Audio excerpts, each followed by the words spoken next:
Superhero movies have quickly become one of the most formulaic and boring films out there. There are a few exceptions of course, such as the Spiderverse films or the Batman, but overall most of the new movies made by either DC or Marvel have been either mediocre or just downright dog shit.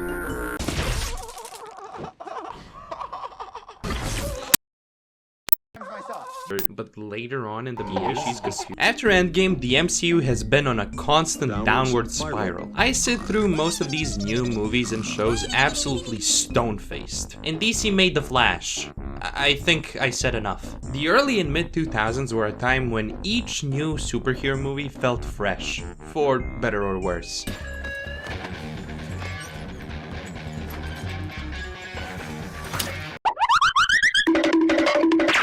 And probably one of the best remembered series from this era is the Sam Raimi Spider-Man trilogy. I don't need to give you a recap of these films, they're great. You know why they're great, moving on. As with any popular series of movies, there's bound to be a parody made sooner or later. That being said, parody movies have kind of faded away from the public consciousness. Unless you count the Lego Batman movie, cause that one was really good. Maybe it's cause some movies that want to be taken seriously end up parodying themselves, or maybe because parody movies became such utter dog shit that it's not even worth making them anymore. This January, we are the pirates of the Caribbean!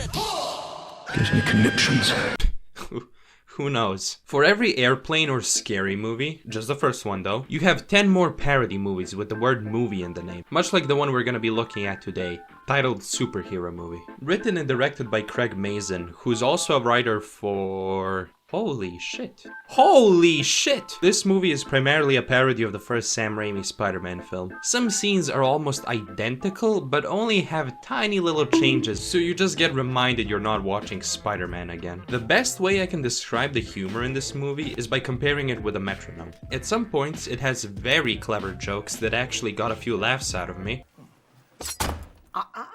Not till we say grace. Jesus!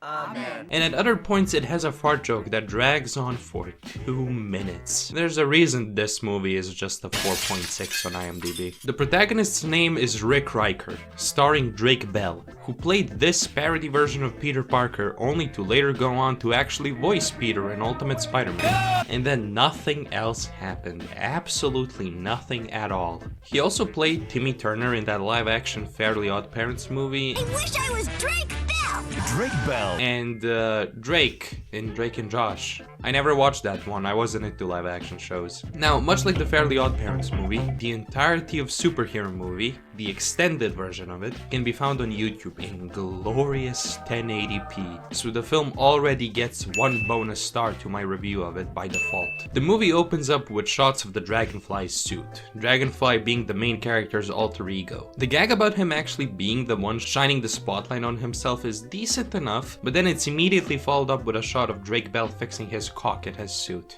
Good start. As I've mentioned previously, the first few scenes are pretty much just recreations of the ones in the first Spider-Man film, with a few jokes thrown into the mix. Kevin Hart plays Drake's best friend, and that's nice and all, but the actor who really steals the show is Leslie Nielsen. By the way, I faked every orgasm. He plays Drake's uncle, and every single line delivered from him, no matter how stupid, is golden. Ah, the rituals of manhood. Today you have your first beer, and tomorrow we'll circle. His introduction when he puts down the newspaper and then you see him is equivalent to seeing Toby and Andrew return in Spider-Man No Way Home. Anyway, Drake gets pushed into shit by this bully, and then instead of wiping it off with water, he uses some chemical that makes every single animal around him start humping him, including snails and dragonflies, which he gets bitten by. I cannot believe that was a sentence that I just said. One thing to note about this movie, and what I want you to keep in mind, is that unlike many of the other parody films which just follow the basic pattern of reference, random thing happens for no reason, reference, is that it actually has a plot. Fucking crazy, I know, right? It pokes some fun at the superhero genre, but it also shows its appreciation for it. It's not laughing at the genre, it's laughing with it. Sure, there's a bunch of jokes that just, and this is very bold of me of all people to say, aren't funny, but the actor who but it's clearly made by someone who's done their homework regarding superheroes and the genre as a whole. It's an actual movie with jokes, and not just jokes, very shitty jokes, stapled together and disguised as a movie. They broke in! Just stay calm. I want you to stay calm. Underwear drawer. Shut the hell up! No need for that, bitch. Bitch!